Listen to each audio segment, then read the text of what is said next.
Hello friends, എല്ലാവർക്കും സുഖമാണല്ലോ. ഇന്ന് നമുക്ക് കോളിഫ്ലവർ 65 എങ്ങനെ ഉണ്ടാക്കാമെന്ന് നോക്കാം. അതിനാദ്യം ഒരു കോളിഫ്ലവർ ഇതുപോലെ ചെറിയ ചെറിയ കഷ്ണങ്ങളായിട്ട് നമ്മൾ കട്ട് ചെയ്ത് എടുത്തോളണം. ഒരു അര നാരങ്ങ പിഴിഞ്ഞ് അതിൻ്റെ നീരെടുത്തോളണം.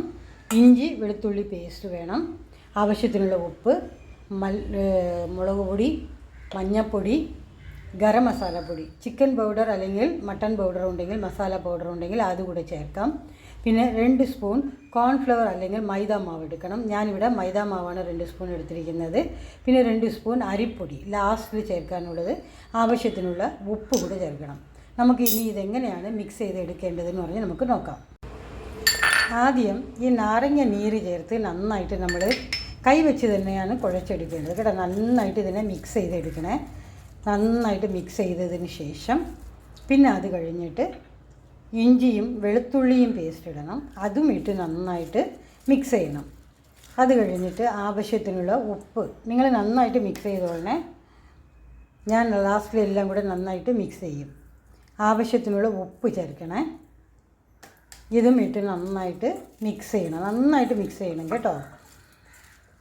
പിന്നെ അത് കഴിയുമ്പോഴേക്കും മഞ്ഞൾപ്പൊടിയും മുളക് പൊടിയും, അത് കഴിഞ്ഞ് ചിക്കൻ മസാല അല്ലെങ്കിൽ മട്ടൺ മസാല ഉണ്ടെങ്കിൽ അതുകൂടെ ചേർക്കണം. ഞാൻ ഇവിടെ ഗരം മസാലയാണ് ചേർക്കുന്നത്. മഞ്ഞൾപ്പൊടി, മുളക് പൊടി, ഗരം മസാല, ഉപ്പ് എല്ലാം ചേർത്തിട്ടുണ്ട്. അതിൻ്റെ കൂടെ സകലം ഞാൻ ചാറ്റ് മസാല കൂടെ സകലം ചേർക്കുകയാണ്.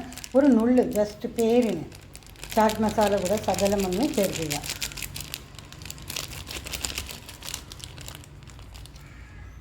അത് കഴിഞ്ഞിട്ട് നമുക്ക് ഈ മൈദയാണ് ഞാൻ ചേർക്കുന്നത്. ഇതെല്ലാം കൂടെ ചേർത്ത് നന്നായിട്ട് നമ്മൾ ഒന്നൊന്നായിട്ട് ചേർത്ത് മിക്സ് ചെയ്യണം കേട്ടോ.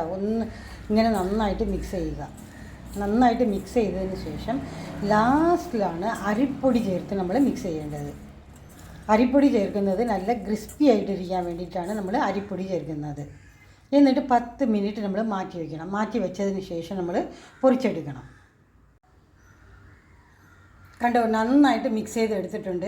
കണ്ടോ, ചെറിയ ചെറിയ കഷ്ണങ്ങളായിട്ട് ഇതുപോലെയാണ് നമ്മൾ ഇതിനെ കട്ട് ചെയ്ത് എടുക്കാനുള്ളത് കേട്ടോ. വേവിക്കാൻ പാടില്ല. വേവിച്ച് കഴിഞ്ഞാൽ ഇതെല്ലാം പൊട്ടിപ്പോവും. ഇങ്ങനെ ഇരിക്കില്ല കേട്ടോ. ഇത് കണ്ടപ്പോൾ മുഴുവൻ നല്ല പീസസ് ആയിട്ടിരിക്കുകയാണ്. ഇതിൽ നിറച്ച് എണ്ണ ഒഴിച്ച് നമ്മൾ പൊട്ടാതെ നമുക്ക് പൊരിച്ചെടുക്കാം.